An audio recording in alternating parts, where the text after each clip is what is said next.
తెలంగాణలో మున్సిపల్ పోరు ముగిసింది. ఇప్పుడు ఫలితాల ఉత్కంఠ మొదలైంది. నిన్న రాష్ట్ర వ్యాప్తంగా 116 మున్సిపాలిటీలు 7 మున్సిపల్ కార్పొరేషన్లకు పోలింగ్ ముగియగా అందరి కళ్ళు రేపు రాబోయే ఫలితాలపైనే ఉన్నాయి. రాష్ట్ర వ్యాప్తంగా దాదాపు 73.01% పోలింగ్ నమోదైంది. సాధారణంగా పెరిగిన పోలింగ్ శాతం ప్రభుత్వ వ్యతిరేకతను సూచిస్తోందని కొందరు అంటూ ఉంటే, సంక్షేమ పథకాల లబ్ధిదారులు పెద్ద ఎత్తున రావటమే దీనికి కారణమని అధికార పార్టీ విశ్లేషిస్తోంది. ఊరు వాడ హోరెత్తిన ప్రచారం, మునుపెన్నడూ లేని విధంగా పెరిగిన పోలింగ్ శాతం రాష్ట్ర రాజకీయాల్లో పెను మార్పులకు సంకేతమా?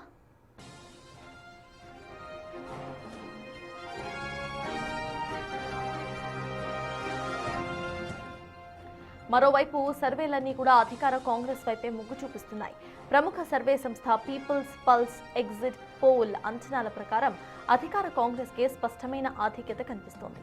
మొత్తం 116 మున్సిపాలిటీల్లో కాంగ్రెస్ 68 నుంచి 76 వరకు గెలుచుకునే అవకాశం ఉంది. కాంగ్రెస్ 1210 నుండి 1290 ఓట్లను కైవసం చేసుకుంటుందని అంచనా. బీఆర్ఎస్ 29 నుండి 36 మున్సిపాలిటీలతో రెండో స్థానంలో నిలిచే అవకాశం ఉండగా, బీజేపీ 3 నుండి 5 చోట్ల మాత్రమే జెండా పాతే అవకాశం ఉందని సర్వే చెబుతోంది.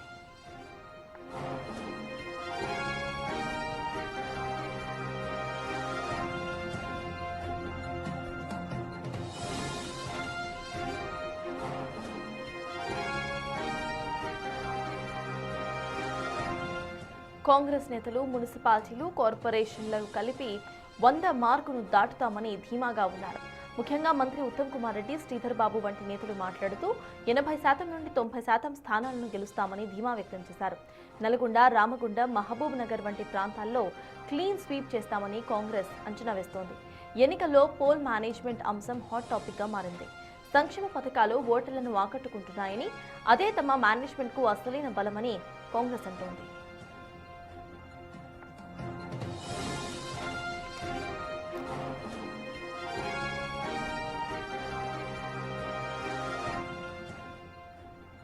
కాంగ్రెస్ అధికార బలంతో పాటు డబ్బు, మద్యం విచ్చలవిడిగా పంపిణీ చేస్తూ పోల్ మేనేజ్మెంట్ చేస్తోందని బీఆర్ఎస్, బీజేపీ నేతలు తీవ్రంగా విమర్శిస్తున్నారు. కొన్ని చోట్ల పోలీసుల సహకారం కూడా తీసుకున్నారని వారు ఆరోపించారు. సెంచరీ కొడతామంటూ కాంగ్రెస్ ధీమా వ్యక్తం చేస్తుంటే కారు జోరు తగ్గేదే లేదని బీఆర్ఎస్ కమలం వికసిస్తోందని బీజేపీ సవాళ్లు విసురుతున్నాయి.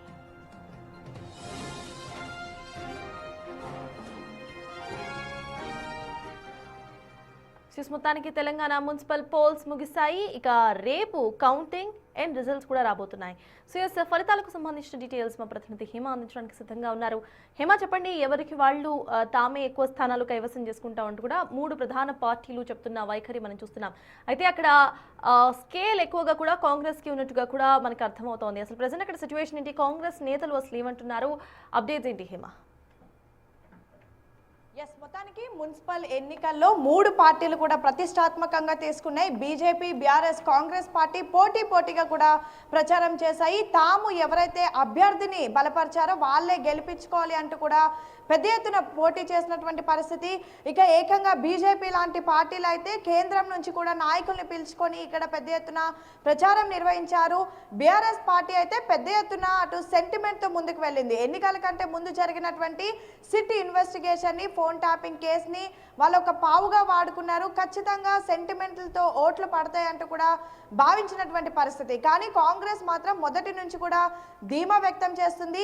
ఎలా అయినా సరే తాము చేసినటువంటి ఈ 3 ఏళ్ల అభివృద్ధి కార్యక్రమాలు ఏవైతే ఉన్నాయో అవే తమని గెలిపించబోతున్నాయి, అవే ఓట్లు కూడా కురిపించబోతున్నాయి అంటూ కూడా భావించారు. అయితే అన్నట్టుగానే ప్రస్తుతం ఎగ్జిట్ పోల్స్ అన్ని కూడా కాంగ్రెస్సే హవా చాటింది అంటూ కూడా చూపిస్తున్నటువంటి పరిస్థితి. మొత్తం 90% మేరకు కూడా కాంగ్రెస్ పార్టీయే ఆ మున్సిపల్ ఎక్కడైతే అభ్యర్థులు నిలిపించారో అదంతా కూడా 90% మేర కైవసం చేసుకోబోతోంది అంటూ కూడా ఎగ్జిట్ పోల్స్ అన్ని కూడా వచ్చినటువంటి పరిస్థితి. ఇక రేపు రిజల్ట్ వచ్చినాక ఎలా ఉంటుందో అనేది మాత్రం వేచి చూడాలి. ఇప్పటికే కాంగ్రెస్ నేతలంతా కూడా ఎగ్జిట్ పోల్స్ నిజమవుతాయి అంటూ కూడా చాలా బలంగా చెప్తున్నటువంటి పరిస్థితి, ధీమా కూడా వ్యక్తం చేస్తున్నటువంటి పరిస్థితి. దానికి కారణం రీసెంట్గా అంటే గత 10 ఏళ్ల పాటు రాష్ట్రంలో బీఆర్ఎస్ పార్టీ పాలించినప్పటికీ అసలు బీఆర్ఎస్ పార్టీ చేసింది ఏమీ లేదు.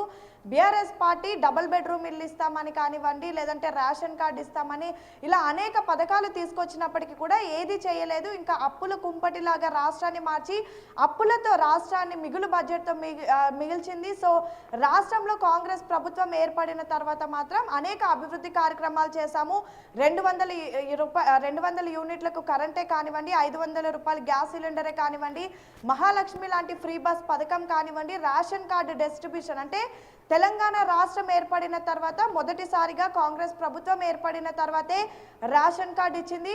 రేషన్ కార్డు అనేది ఎంతోమంది పేదవారికి ఒక ఉపాధిగా మారింది. ఎందుకంటే చాలామంది సన్నబియ్యం తినడానికి, పేదవాడికి సన్నబియ్యం అనేది ఒక కళలాగా మారిపోయింది. అలాంటి వాళ్ళకి కూడా రేషన్ కార్డులు ఇచ్చి సన్నబియ్యం పథకం అనేది చాలా ఫ్లాగ్షిప్ ప్రోగ్రామ్గా కూడా ముందుకు వెళ్ళినటువంటి పరిస్థితి. ప్రతి ఒక్క పేదవాడు ఈరోజు సన్నబియ్యం తింటున్నాడంటే దానికి కారణం కాంగ్రెస్ ప్రభుత్వమే అంటూ కూడా పెద్ద ఎత్తున ప్రచారం చేసుకుంది. ఒకవైపు 3 ఏళ్ల అంటే రాష్ట్రంలో కాంగ్రెస్ పార్టీ ఏర్పడి ఆల్మోస్ట్ 2.5 years జరుగుతున్నప్పటికీ కూడా అభివృద్ధి ఏమీ చేయలేదు అంటూ కూడా పదే పదే ప్రతిపక్షాలు ఆరోపిస్తున్నప్పటికీ కూడా వాటన్నిటిని కూడా తిప్పిపుచ్చుకుంటూ అటు పెద్ద ఎత్తున ప్రచారంలోకి వెళ్ళారు.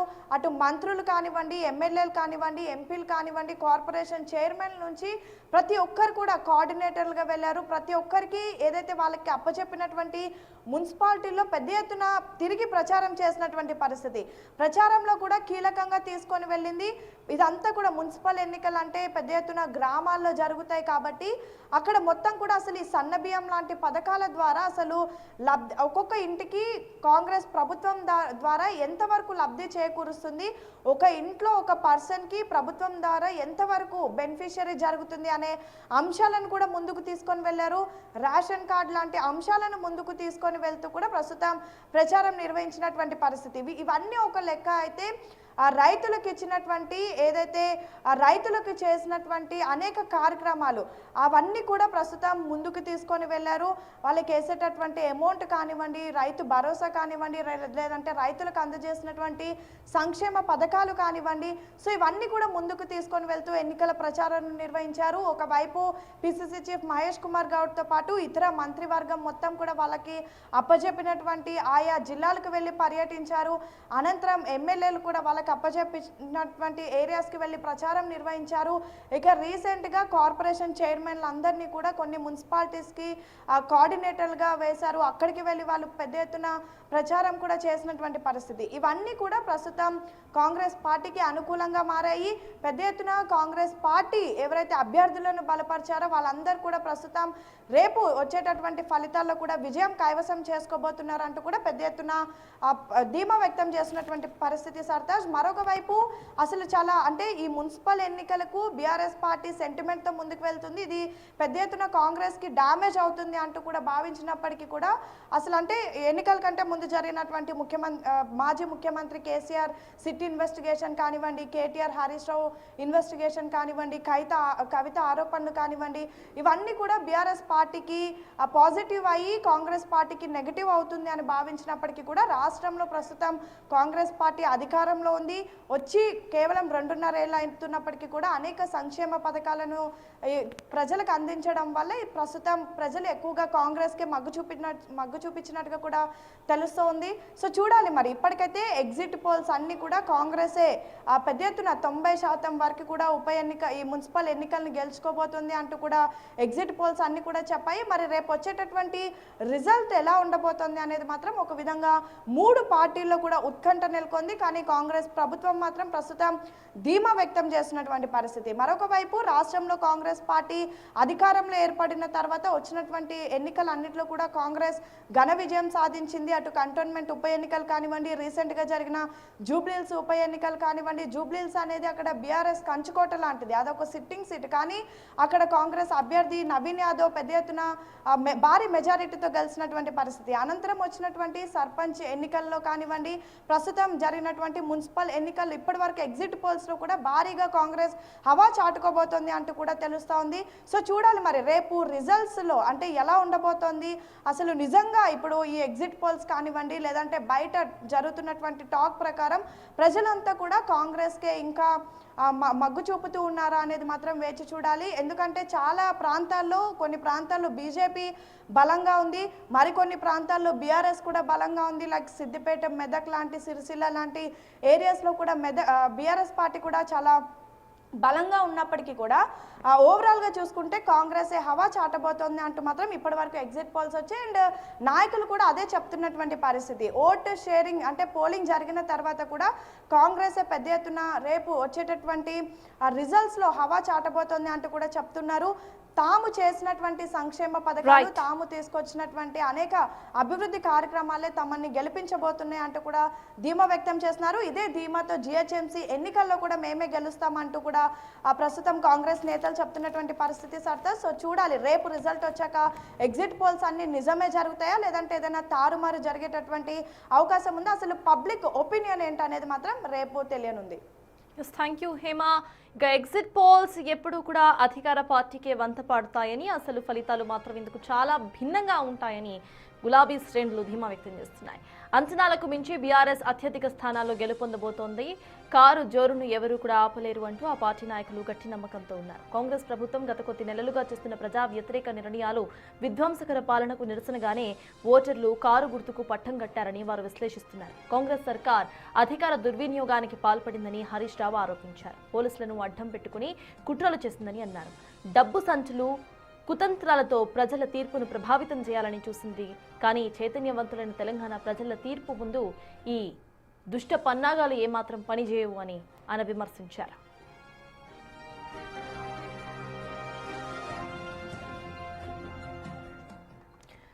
ఇదే అంశంపై పూర్తి డీటెయిల్స్ మా ప్రతినిధి విజయ్ అందిస్తారు. విజయ్ చెప్పండి, బీఆర్ఎస్ సైతం ధీమా వ్యక్తం చేస్తోంది, ఎగ్జిట్ పోల్స్ అన్ని కూడా తారుమారవుతాయంటూ కూడా చెప్తోంది. సో ఎలా చూడాలంటారు, పబ్లిక్ పల్స్ ఎలా ఉందనుకోవాలి, బీఆర్ఎస్ శ్రేణులు ఏమంటున్నారు, అప్డేట్స్ ఏంటి విజయ్? తాజ్, అయితే నిన్న జరిగినటువంటి 116 మున్సిపాలిటీస్, 7 కార్పొరేషన్ల ఎన్నికలు ఏవైతే ఉన్నాయో వాటన్నిటిలో కూడా జరిగినటువంటి ఎలక్షన్ అనంతరం వచ్చినటువంటి ఎగ్జిట్ పోల్స్ ఏవైతే ఉన్నాయో, ఎగ్జిట్ పోల్స్లో బీఆర్ఎస్కు 2వ స్థానం రావడము, అది కూడా 27 నుంచి 36% వరకే గెలుపు సూచికలు సూచించడం అనేది బీఆర్ఎస్ నాయకులు మాత్రం ఏమాత్రం కూడా జీర్ణించుకోవట్లేరనే చెప్పాలి. దీనికి సంబంధించి రానున్నటువంటి రిజల్ట్స్, రేపు వెలువడేటువంటి ఫలితాలు ఏవైతే ఉన్నాయో పూర్తిగా తలకిందులైపోతాయి, అందరి అంచనాలకు కూడా అందకుండా రిజల్ట్స్ వస్తాయి అంటూ కూడా బీఆర్ఎస్ నాయకులు అయితే ధీమా వ్యక్తం చేస్తూ ఉన్నారు. ఎందుకంటే గతంలో 2020లో జరిగినటువంటి ఏవైతే మున్సిపాలిటీ ఎన్నికలు ఉన్నాయో ఆ మున్సిపాలిటీకి సంబంధించినటువంటి ఎన్నికల రిజల్ట్స్ను కూడా వారు ఒకసారి నెమరు వేస్తూ కూడా గతంలో అధికార పార్టీకి ఎలాగైతే అంటే గత ప్రభుత్వంలో బీఆర్ఎస్ ప్రభుత్వంలో ఉన్నప్పుడు ఎలాగైతే మున్సిపాలిటీలు అన్నీ కూడా కైవసం చేసుకున్నారో అదే విధంగా కూడా ఇప్పుడు కాంగ్రెస్ ప్రభుత్వం అధికారంలో ఉన్నా కూడా బీఆర్ఎస్ పార్టీయే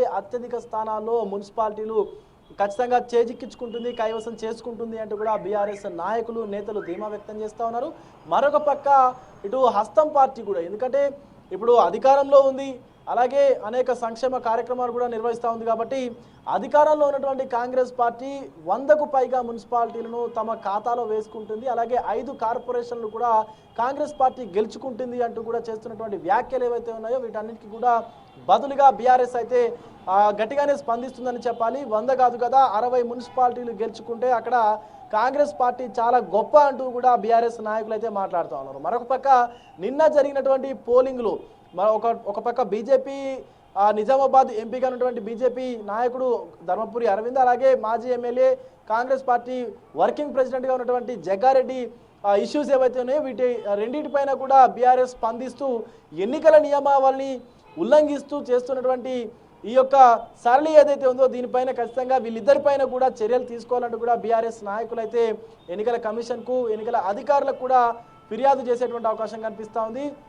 ముఖ్యంగా జరిగినటువంటి మున్సిపాలిటీ ఎన్నికల్లో ప్రజలను ప్రభావితం చేసేందుకు కాంగ్రెస్ పార్టీ అనేక రకాలుగా ప్రయత్నించింది అంటూ కూడా మాజీ మంత్రి హరీష్ రావు అయితే ధ్వజమెత్తినటువంటి పరిస్థితి కనిపిస్తూ ఉంది. ముఖ్యమంత్రి మొదలుకొని మంత్రులు, ఎమ్మెల్యేలు, మాజీ ఎమ్మెల్యేలు ఎవరైతే కంటెస్ట్ చేసినటువంటి ఎమ్మెల్యే క్యాండిడేట్స్ ప్రతి ఒక్కరు కూడా ఈ యొక్క మున్సిపాలిటీ ఎన్నికల్లో ఓటర్లను ప్రభావితం చేసేందుకు ఖచ్చితంగా అనేక రకాల ప్రయత్నాలు చేశారు. అయినప్పటికీ కూడా చైతన్యవంతులైనటువంటి తెలంగాణ ప్రజలు బీఆర్ఎస్ పార్టీకి అంటే బీఆర్ఎస్ కు సంబంధించిన అభ్యర్థులనే గెలిపించేందుకు వాళ్ళు ఓట్లు వేశారు. వాళ్ళందరికీ కూడా ఖచ్చితంగా కృతజ్ఞతలు తెలుపుతున్నట్టు కూడా నిన్న ఒక పత్రికా ప్రకటన కూడా మాజీ మంత్రి హరీష్ రావు విడుదల చేసినటువంటి పరిస్థితి కనిపిస్తా ఉంది. సో ఎట్టకేలకు ఎగ్జిట్ పోల్స్ ని ఏమాత్రం నమ్మబోము, అందరి అంచనాలను తారుమారయ్యేటువంటి విధంగా ఖచ్చితంగా బీఆర్ఎస్ మున్సిపాలిటీ ఎన్నికల్లో అత్యధిక మున్సిపాలిటీలు కైవసం చేసుకుంటుందంటూ కూడా బీఆర్ఎస్ అయితే ధీమా వ్యక్తం చేస్తా ఉంది. సర్తాజ్.